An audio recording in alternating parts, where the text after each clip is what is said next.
Actually वो जब मैंने तुम लोगों के उस क्लासरूम के लिए वो सुना, तो मुझे भगवान बुद्ध वाली एक स्टोरी याद आ गई, जिसमें भगवान बुद्ध ने किसी को उपदेश दिया कि जीवन में जो भी कोई व्यक्ति तुम्हारे काम आता है तो वापस तुम उसका सम्मान किया करो। कोई व्यक्ति तुम्हारी हेल्प करता है तो तुम उसका सम्मान करो, उसका आदर करो, उससे अपनत्व रखो। तो बुद्ध के जो शिष्य थे, वो एक जगह से दूसरी जगह जा रहे थे। नाव नदी पार करनी थी उनको, तो इधर उधर देखा, कुछ था नहीं, फिर एक तरफ एक नाव पड़ी थी। उन्होंने नाव उठाई और नदी पार की। नदी पार करने के बाद बुद्ध का उपदेश उनको याद रहा, कोई भी चीज जो तुम्हारे काम आती है उसका सम्मान करो। तो उन्होंने कहा कि इस नाव ने हमें नदी पार कराई है, इस नाव का हमारे ऊपर बहुत बड़ा एहसान है, इसलिए इस नाव को इस उजाड़ जंगल में इस तरह से छोड़ के हम नहीं जा सकते, हम इसके एहसान को छोड़ नहीं सकते। और उन्होंने नाव को सिर पे उठाया और नाव उठाए उठाए घूमते रहे, घूमते रहे, घूमते रहे। कई दिन घूमे, फिर वापस भगवान बुद्ध से मिले। बुद्ध ने कहा, भाई क्या हुआ, ये नाव उठा उठा के कैसे घूम रहे हो? साहब आप ही ने तो कहा, जो चीज तुम्हारे काम आती है, तुम्हारी हेल्प करती है, जो भी व्यक्ति हो, वस्तु हो, उसका महत्व समझो, उसका सम्मान करो। तो हम उसको ऐसे कैसे छोड़ दें, हम उसका सम्मान कर रहे हैं। तो भगवान बुद्ध ने कहा, मूर्खों, मैंने ऐसे भी नहीं कहा था कि किसी चीज से इतना ज्यादा लगाव और वो रखो। जीवन है, जीवन पथ में बहुत सारी चीजें तुम्हारे काम आएगी, रास्ते में आएगी, महत्वपूर्ण चीजें होगी, लेकिन तुम उन्हीं से जुड़ के नहीं रह सकते, आगे बढ़ना होता है। तो वैसे ही तुम्हें क्लासरूम से, जिस तरह से भगवान बुद्ध के उन अनुयायियों को नाव से उतना लगाव हो गया था और नाव को साथ लिए लिए घूम रहे थे, तुम्हारा बस चले तो तुम भी उस क्लासरूम को साथ लिए लिए घूम सकते हो, बस चले तो। लेकिन तुम्हारा बस चल नहीं रहा है, इसलिए तुम उठा के लेके नहीं आए और घर भी उठा के नहीं ले जा सके। तो चीजें, जो साधन होते हैं, वो साधन उपयोग करने के लिए होते हैं, उनसे ज्यादा लगाव नहीं करना चाहिए। सबसे ज्यादा लगाव, अगर तुमने उन चीजों से ज्यादा लगाव कर दिया, तुम्हारे यहाँ पे मैं देखता हूँ कई स्टूडेंट अपनी जो सीट फिक्स होती है उस सीट पे बैठने के लिए झगड़ते हैं। दो लोगों के बीच में झगड़े भी होते रहते हैं अक्सर। और कोचिंग इंस्टीट्यूट में तो झगड़ा ही सबसे बड़ा महत्वपूर्ण झगड़ा इसी चीज का ही होता है। एक दूसरा कारण है, वो छोड़ो, खैर उसकी चर्चा नहीं कर सकते। अरे तुम इतने क्यों हंस लिए, क्या समझ लिए मैं? हैं? तो ये इंस्टीट्यूट में झगड़े का जो सबसे बड़ा कारण है, वो ये सीट मेरी है, मैं यहाँ बैठता हूँ, मैं हमेशा से यहाँ बैठता रहा हूँ।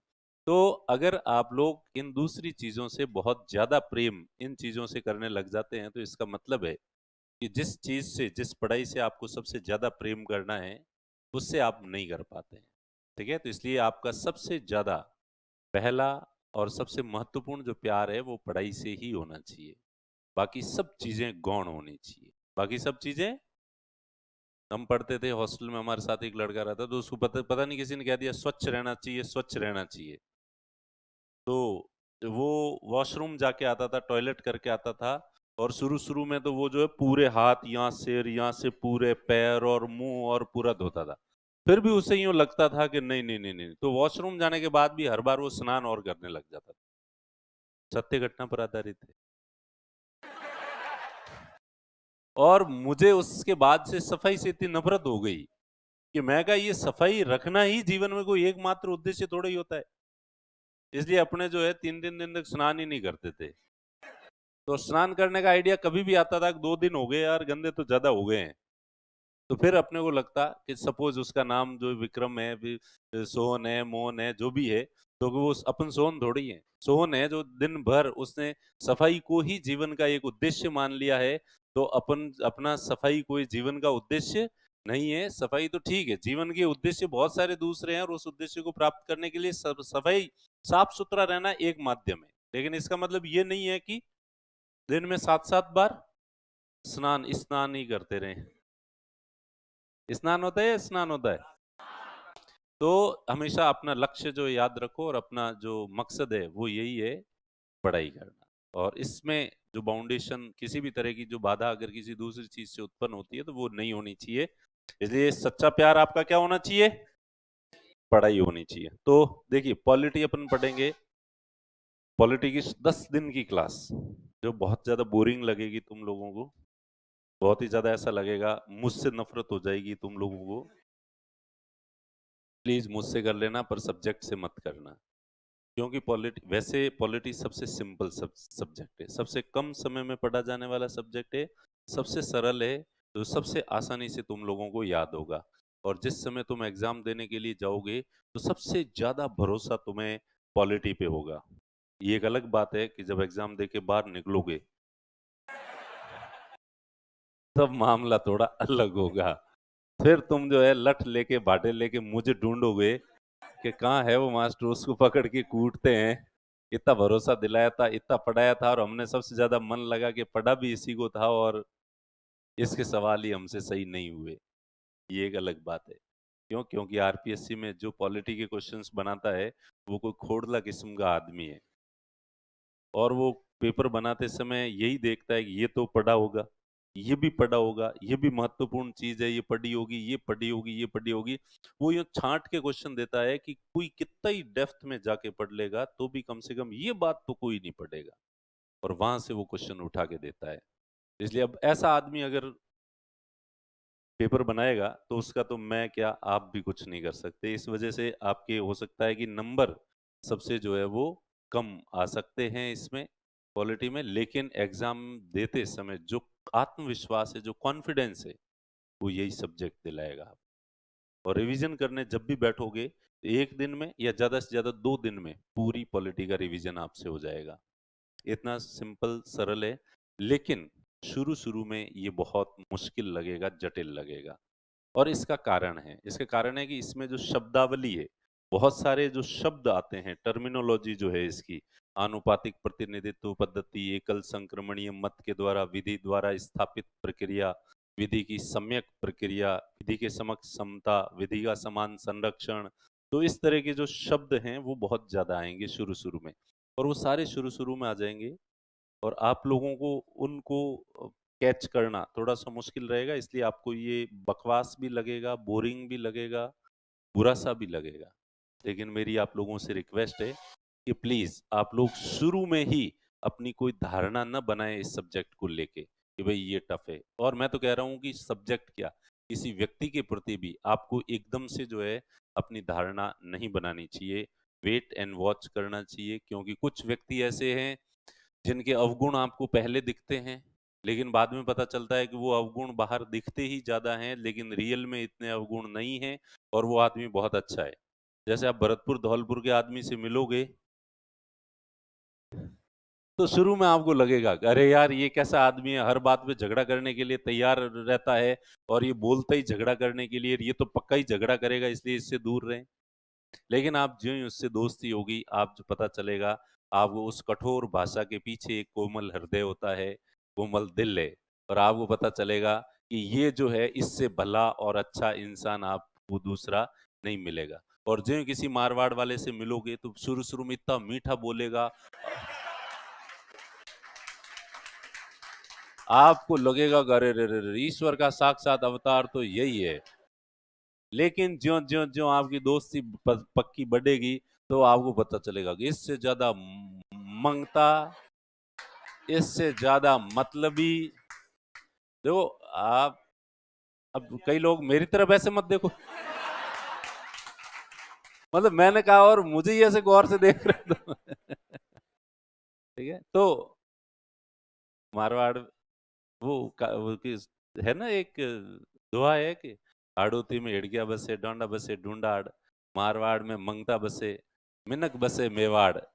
तो मेवाड़ वाले आपको पहले भी अच्छे ही लगेंगे और बाद में भी अच्छे ही लगेंगे। ठीक है, वो बोलने में भी अच्छे ही हैं और बाद में भी अच्छे ही लगेंगे। पर ये जो मारवाड़ वाले हैं, तो इसलिए आप किसी भी आदमी को देखो, फिर वैसे मारवाड़ी में एक कहावत है कि जात्रो कोई कारण नहीं वे, रात्रो कारण कारण वे। जात्रो कोई कारण नहीं वे, रात्रो कारण वे। मतलब किसी भी जाति से, क्षेत्र से, भाषा से, कोई भी व्यक्ति, जेंडर से कोई भी व्यक्ति अच्छा या बुरा नहीं होता, वो रात का कारण होता है। यानी हर एक आदमी का जन्म अलग ग्रह नक्षत्र में होता है, इसलिए हर आदमी इंडिविजुअल अपने आप में एक आदमी होता है। और आपको मारवाड़ में भी अच्छे लोग भी मिल जाएंगे और बुरे लोग भी मिल जाएंगे। आपको हड़ौती में अच्छे और बुरे दोनों तरह के मिल जाएंगे। हर जाति में हर तरह के लोग होते हैं, अच्छे भी होते हैं और बुरे भी होते हैं। इसलिए ऐसा भी आप पूर्वाग्रह न बनाएं। मेरे कहने का मतलब, मैंने तो एक उदाहरण दिया था, इसका मतलब आप ये मत समझ लेना कि मारवाड़ वाले सारे ऐसे ही होते हैं जो बोलने में बहुत मीठे होते हैं। ऐसा है ना, मारवाड़ियों की भाषा बहुत मीठी होती है। ये तो मेरे जैसे अच्छे लोग भी हो सकते हैं मारवाड़ में। ठीक है, तो इस वजह से जो है, तो कुल मिला के वापस अपन मेन मुद्दे पे आ जाते हैं कि शुरू में किसी भी व्यक्ति के प्रति, किसी संस्था के प्रति या किसी सब्जेक्ट के प्रति एकदम से हमें हमारी धारणाएं नहीं बना लेनी चाहिए कि ये सही है, ये गलत है, ये टफ है, ये इजी है। ऐसा नहीं करना चाहिए। कुछ समय तक अपने को वेट एंड वॉच करना होता है और उसके बाद अपने आप फाइनल वर्डिक्ट पे इतना जल्दी पहुंचने की अपने को जल्दी क्या है, आराम से पहुंच जाएंगे। कभी भी पता चल जाएगा कि कौन व्यक्ति कैसा है, कौन सा सब्जेक्ट टफ है, इजी है। तो प्लीज आप तो पॉलिटी को टफ नहीं माने। मैं कह रहा हूँ, विश्वास दिलाता हूँ आपको कि ये सबसे इजी है, लेकिन शुरुआत में ये सबसे टफ लगेगा। इसलिए, और ये 10 से 12 दिन तक लगेगा। कितने दिन तक? जब अपन फंडामेंटल राइट्स में एंटर करेंगे, या फिर अपन आर्टिकल 1 तक जब पहुंचेंगे, शुरुआत जब करेंगे, उसके बाद से ये आपको ठीक लगने लगेगा। लेकिन उससे पहले आपको बोरिंग लगेगा। और वैसे हर सब्जेक्ट लगता भी है। ठीक है, हर सब्जेक्ट जो है शुरू में कुछ दिन तक अटपटा अटपटा लगता ही है, तो वो लगना भी चाहिए। ओके। जैसे लड़की की शादी होती है, वो ससुराल जाती है, तो उसको थोड़े दिन तक ससुराल समझ में नहीं आता है, और एक साथ लोग आते हैं, फोटो खिंचाते हैं, बुलवाते हैं, चेहरा देखते हैं, तो उसमें वो कंफ्यूज होती है और उसको बहुत गुस्सा आता है कि ये कहाँ आ गई। लेकिन थोड़े दिन बाद, और उसे लगता है कि ये तो यहाँ मैं रह भी पाऊंगी या नहीं रह पाऊंगी, यहाँ तो मुझे कुछ ही समझ में नहीं आ रहा है। लेकिन जो ही वो महीने, 2 महीने, 4 महीने रहती है, उसके बाद पूरी कमान अपने हाथ में लेके और सबको जो उंगलियों पे नचाती है। ठीक है, तो बस सेम हर सब्जेक्ट के साथ है। आप शुरू शुरू में हर सब्जेक्ट आपको थोड़े दिन नया अजीब सा लगेगा, लेकिन बाद में थोड़े दिनों बाद उस सब्जेक्ट को तुम जो उंगलियों पे नचाओगे कि बस ये यही था, इसको मैं टफ मान रहा था।